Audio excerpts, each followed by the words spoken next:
Hello everyone, আপনারা যদি ইংরেজিতে কথা বলতে ভয় পান, আপনারা আমি ৫টা ট্রিক বলবো, এই ৫টা ট্রিক আপনারা ফলো করবেন। আপনার ভয় চিরজীবনের জন্য চলে যাবে। প্রথমত আপনি আয়নার সামনে কথা বলবেন। আয়নার সামনে ছোট, ছোট বাক্য বলার চেষ্টা করবেন। মানে যেই বাক্যটা আপনি জানেন সেটাই বলার চেষ্টা করবেন। এরকম না যে আমি তো জানি এটা বললে আর কি হবে? এরকম চিন্তা করার দরকার নেই। বলবেন। আয়নার সামনে কথা বলার চেষ্টা করবেন নিজের সাথে। মুখ বন্ধ না রেখে প্রতিদিন কমপক্ষে ৫টা বাক্য আপনি ইংরেজিতে অন্য কারো সাথে বলেন। ৫টা বাক্য অন্য কারো সাথে বলেন অথবা নিজে, নিজেই ৫টা বাক্যকে আওড়ান।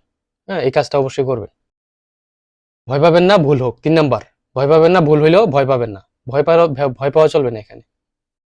৪ নাম্বার, ইংরেজি ছবি দেখা, গান শোনা এই কাজগুলা করেন। ইংরেজি ছবি দেখা, গান শুনে, শুনে বাক্যগুলা কিভাবে বলতেছে ওই টাইমের ভিতরে তাদের সাথে বলার চেষ্টা করবেন। দ্রুত বলার চেষ্টা করবেন। হ্যাঁ? ভুল হবে, হোক। বলার চেষ্টা করবেন। আর প্রথমে কঠিন শব্দ বাদ দিয়ে সহজ, সহজ শব্দ দিয়ে বাক্যগুলো কমপ্লিট করবেন। আপনার ১ম এ বলা দরকার অন্ততপক্ষে। এই কাজটা অবশ্যই করবেন। এই কাজটা না করলে আপনি আগাইতে পারবেন না।